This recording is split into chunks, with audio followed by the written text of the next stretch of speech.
ఈ యాక్సిడెంట్స్ విపరీతంగా జరగడానికి గల కారణం జ్యోతిష శాస్త్రంలో అంటే ఎలాంటి గ్రహ సంచారం జరుగుతుంది అనుకోవచ్చు సార్? రైట్. ఇక్కడ మనకు ఒక జన్మ జాతకం తీసుకున్న తర్వాత మేము ఫస్ట్ చూసేదే బాలారిష్ట దోషాలు చూస్తామండి. బాలారిష్ట దోషాలు అంటే ఏం చెప్పారు? చంద్రాష్టమంచ ధరణి సుత సప్తమంచ రాహుర్నవంచ శని జన్మ గురు స్తృతి అర్కస్తు పంచ భృగషడ్భుత చతుర్థే కేతు వేస్తు జనితో మరణాయ సజ్జ అన్నారు. అంటే 9 రకాల బాలారిష్టాలు చెప్పారు. ఆ 9 రకాల బాలారిష్టాలలో ఏ ఒక్క బాలారిష్ట దోషం ఉన్నా మరణంతో సమానమైన అనారోగ్యం కలగజేసే అవకాశం కూడా ఉంది అని చెప్పారు. ఆ పరిశీలన చిన్నపిల్లల జాతకం వచ్చినప్పుడే ఏ జ్యోతిష్కుడైనా ముందు వాళ్ళ చేతిలోకి వచ్చినప్పుడు వాళ్ళ ఆయు బలాన్ని ముందు చూసుకోవాలి, తర్వాతే ఫలితాలు చెప్పాలి. ఎందుకంటే ఆయు బలం చూడకుండా మనం ఫలితాలు చెప్పినా వృధా కదా, అదొకటి. రెండోది, కొన్ని నక్షత్రాలు ఉంటాయి, ఆ నక్షత్రాల్లో తల్లికి దోషం ఉంటుంది, కొన్ని తండ్రికి దోషం ఉంటాయి. ఆ తల్లిదండ్రి దోషం అన్నప్పుడు కూడా ఇట్లాంటి యాక్సిడెంట్ జరిగిన అవకాశ సందర్భాలు ఉన్నాయి. అది చూసుకోండి. ముఖ్యంగా ఒక జాతకం తీసుకున్నాం, పెద్దవాళ్ళ జాతకమే తీసుకున్నాం. జాతకంలో లగ్నం నుంచి ఎప్పుడైనా గుర్తుపెట్టుకోండి, లగ్నం లగ్నం లగ్నం అంత ఇంపార్టెంట్ అండి. ఈ లగ్నానికి అష్టమ స్థానం ఉంటుంది, అది ఆయుష్ స్థానం.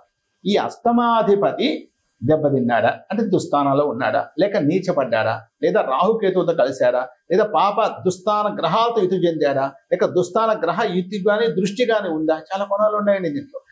ఆ దశ ఏమైనా జరుగుతోందా, జరిగినప్పుడు ఏం చేయాలి? ఒక ఆస్ట్రాలజరు జ్యోతిష్యుడు ఏం చేయాలా? అలర్ట్ చేయాలి. బాబు జాగ్రత్తనైనా, ఈ పీరియడ్ బాగలేదు, ఈ పీరియడ్ బాగలేదు, సో ప్రయాణం మానుకో, లేదా ఈ పీరియడ్లో నీకు ప్రయాణం తప్పదు, కొన్ని పరిహారాలు చేసుకో. ఎందుకంటే ఒకటి చెప్తానండి, అందరూ కూడా మీ ఇంటి నుంచి బయలుదేరేటప్పుడు, ఒక ప్రయాణం మొదలు పెట్టేటప్పుడు మహామృత్యుంజయ జపం ఉంటుంది.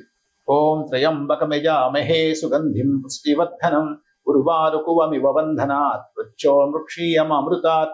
ఈ మంత్రాన్ని 3 సార్లు జపించి ప్రయాణం చేయండి. ఎందుకంటే ఈ హైవేల్లో కానీ ఎక్కడైనా సరే వాళ్ళ తప్పు లేకుండా యాక్సిడెంట్స్ అయ్యి చాలా మంది చనిపోవడం నిజంగా మనసు కలిచివేస్తుంది.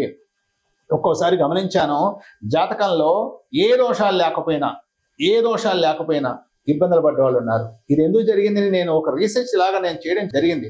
అప్పుడు నేను గమనించిన అంశం ఏంటంటే, వీళ్ళ జాతకాల్లో దోషాలు ఏమీ లేకపోయినా అంటే పితృదోషాలు ఉన్న వాళ్ళకి అలా ఉంటుంది. తండ్రికి పితృదోషం ఉన్న బిడ్డలు కట్టిన వాళ్ళు ఉన్నారు, బిడ్డకి పితృదోషం ఉంటే తండ్రి కట్టైన వాళ్ళు ఉన్నారు. వాళ్ళ జాతకాల్లో కనపడతారు. ఇది బాగా సూక్ష్మంగా పరిశీలించాలి.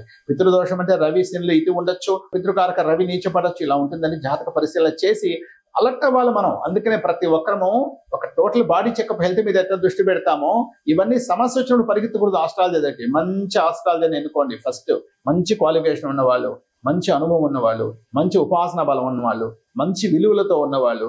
అర్థమైందండి?